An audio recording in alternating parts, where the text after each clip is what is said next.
Bonjour ou bonsoir. Aujourd'hui ou ce soir, on se retrouve pour une nouvelle vidéo. Alors, dans cette vidéo, je vais remplacer un tube fluorescent qui m'a lâché, comme vous avez pu le voir sur la vidéo d'évolution du tube Mazda Fluor, du tube fluorescent Mazda Fluor. Celui-là, il a lâché. Au bout d'un mois et demi de fin de vie, l'électrode de ce côté-ci, là, a cassé, tout simplement. Elle a cassé. Donc, ce qu'on va faire, c'est qu'on va procéder au remplacement de ce tube fluorescent. C'est parti. Je vais donc enlever la grille. Alors, à une main, elle va tomber d'un coup, je pense. Hop. Voilà. Elle est tombée d'un coup. Là, on en la met de côté, tout simplement. Hop. Et voilà l'état du tube fluorescent. Il est cramé des deux électrodes, mais d'une puissance. Et pourtant, c'est cette électrode-là qui est tombée en fin de vie. Et par la suite, celle qui a suivi, et c'est elle qui est décédée. Regardez, voilà, je l'ai mis en sous tension, la réglette. Le tube ne fonctionne pas, il ne fonctionne plus du tout. J'ai beau d'abord taper dessus, hein.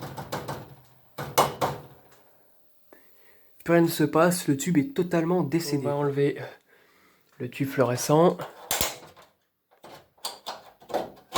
Voilà, qui est décédé.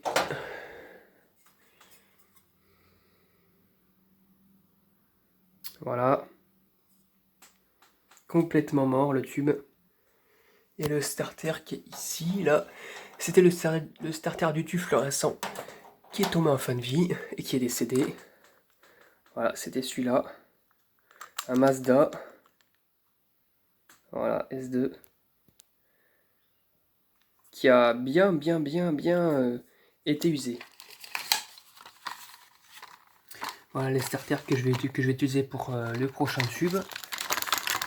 Donc voilà, hein, les starters au SRAM, là, les versions qui étaient encore les versions allemandes.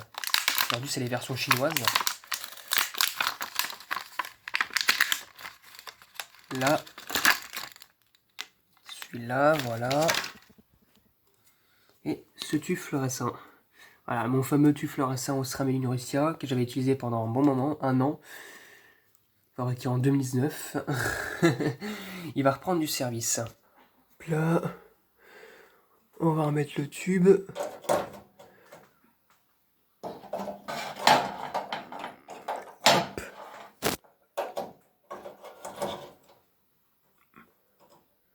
Comme ça.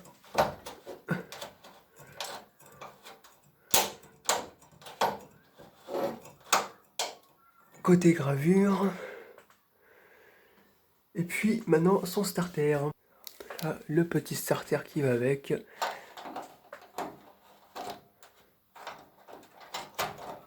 Là, parti pour le test. 1, 2, 3.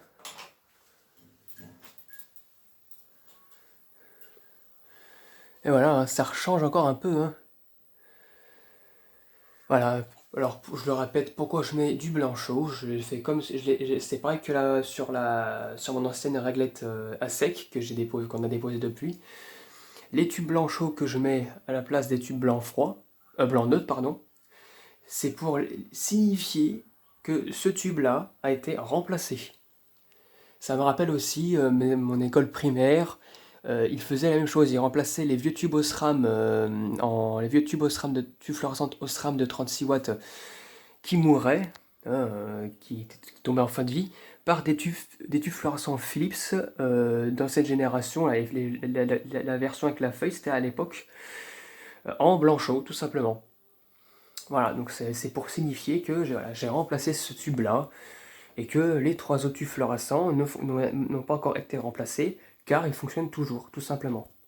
Donc voilà, j'ai remis la grille parce que c'est impossible de le mettre à une main, hein, c'est pas possible. Hop là, on reteste, cette fois-ci avec le tube au SRAM dans la réglette avec le paralume. 1, 2, 3.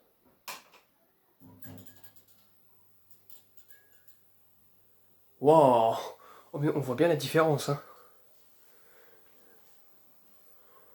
Ah, mais ça j'adore!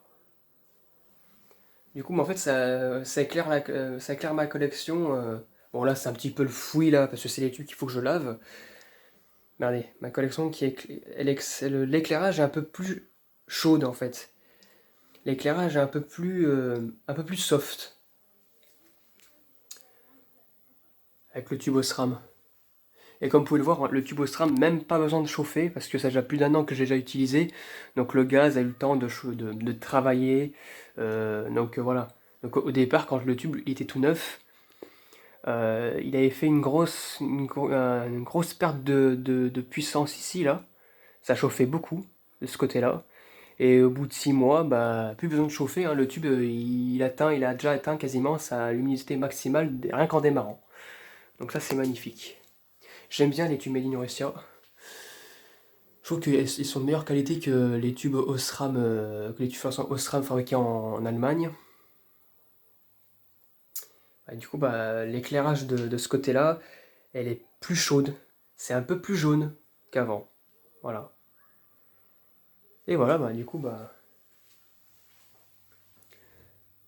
là ici, c'est un point orange, jaune. Du coup, ce tube-là a été remplacé. Et là ici, pas encore. Voilà. Pas ici, pas encore, alors qu'au fond, si. Voilà.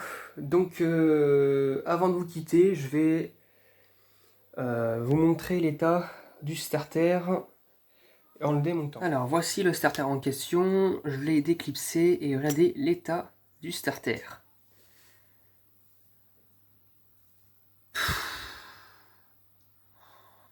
On voit plus rien. Le bilame est complètement recouvert de cramé. On ne voit plus rien. C'est... Le condensateur, bon, je sais pas si... Non, il n'a pas l'air d'avoir trop chauffé. Mais... Waouh! Et dire que ce starter-là a duré 1 mois et demi à essayer d'actionner le tube quand même. Il a réussi à supporter 1 mois et demi de fonctionnement constant. C'est un truc de fou, quoi, non? Les starters Mazda, tiens, il y a un peu de... Je sais pas ce qu'il y a là-dedans, là. Un peu de crasse. Mais les starters Mazda, dis donc, chapeau, hein. On peut pas dire que c'est des starters de chiottes, hein, ça c'est sûr, hein. Et le tube qui a cramé des deux côtés, là, qui est bon à finir dans les bacs de recyclage, hein. Je pourrais même pas le faire un burn-out avec lui, parce que l'arc électrique est quasiment inexistant dans ce tube maintenant. Il est complètement foutu. Voilà. Voilà, c'était tout pour cette vidéo en tout cas. Voilà, hein, un résultat. Tout a été remplacé. J'espère que cette vidéo vous aura plu, et à très bientôt pour une prochaine vidéo. Au revoir.